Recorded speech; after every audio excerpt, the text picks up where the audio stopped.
Hello, everyone. Thanks for logging on to CBSColorado.com. Time now for a few extra minutes with Super Bowl 50 champion Bennie Fowler. It feels like we should, wherever you go in life, you should always be introduced. That should be like your Super Bowl 50 champion. right? I like that. I like that.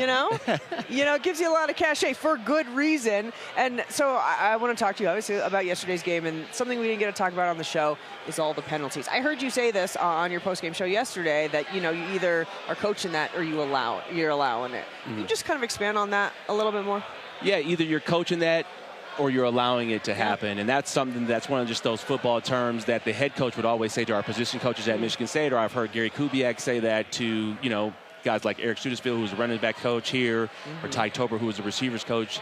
Either we are coaching those things or we are allowing it to happen, meaning that, Sean isn't saying anything to those players about these penalties, or he's coaching it up, and he's coaching it up in the team meeting room. Like, hey, we're obviously talking about this on Monday. Were those things highlighted in that team meeting? For those who are out there watching, on Mondays, we come together as a team, and we have a team meeting, and we break everything down. And then we show key, important plays of the game, good and bad. And you think about the Nick Bonito offsides, the Adam Trotman offsides, the Talanoa Hufanga body slam. Those things, for good teams, would be highlighted. These are unacceptable. These things we have to clean up. 10 penalties for 90 yards. You're giving yards, free yards to the Chargers, and you're making it hard. And especially the ones on offense, you cannot have those. Those are drive killers. I don't know what the percentage is, but I know I've heard Peyton say that if you take a sack on a drive, you have a 7% chance to score. So I'm wondering, if, you get put in 1st and 20 or 2nd and 20, what are your chances go to actually scoring on that drive? And I think they got to be pretty low. Let's talk about the Broncos offense and the efficiency. First down efficiency wasn't good. You talked about the 2nd and longs, the 3rd and longs, 6 3-and-outs. What do you want to see them do for next week to improve upon that? Well, I want to see them, number one, no penalties. Let's do that. Let's fix that right there. Let's stay ahead of the sticks. We got to get positive runs. And I think that's one of the most important things. We can't have these negative runs or runs for no yards. You got to get 3 to 4 yards. If you can start off with a positive run, get 4 yards, and now you're sitting at 2nd and 6, your entire playbook is open. When you think about great teams, and I hate to go here, but when you think about the Philadelphia Eagles, what do they do? Everybody hates the tush push, but what do they always get to? 3rd and 1 and 4th and 1. And that makes them super efficient. Jalen Hurts doesn't have to be the Superman quarterback because they're in manageable down and distances where you can hand it off, or they can do this tush push for 1 yard, and then they can go over the top to A.J. Brown or Devontae Smith. I think the Broncos have to do a really good job of putting themselves in position to have positive plays and positive drive starters. We always talked about it, especially in backed up situations, which is inside the 20, inside the 10. You got to have positive plays.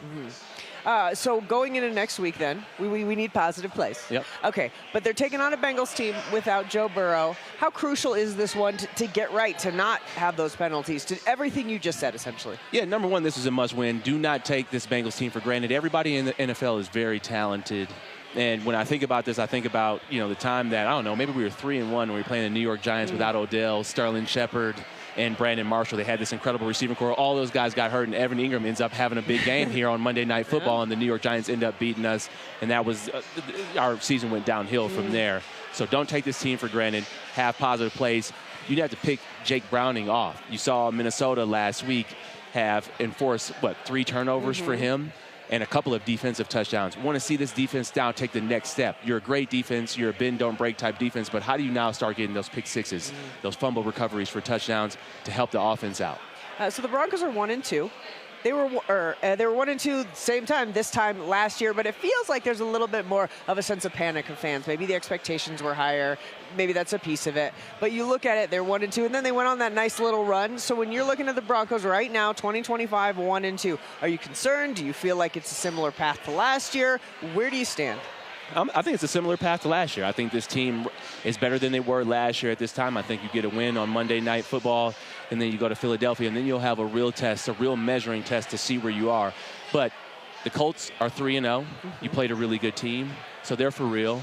And then you also play the Chargers, who are 3-0 and who have beat the Chiefs, which is a really good team, and they beat the Raiders. So you've played some really good teams, and you've had opportunities to win those games. So the Broncos are actually a lot closer than what people think, but you have to learn how to finish now. I noticed that you specifically did not call the Raiders a good team there. I don't think they're good. There you go. See, that's good news. Yeah. But you think the Chiefs are coming back? I do. Okay. I do. When do you think they'll get it together? They got their first win, so I think the momentum will start building here. They got to play Baltimore this week, which will be a tough game for them. But if they win that, then their confidence is back where it used to be. Okay, all right, lots to look out for. Benny, you're the best. We love having you on. I feel so much smarter. You're the best. Thanks for joining us. We'll see you next time. Appreciate you. Guys, thanks for logging on. See you next time.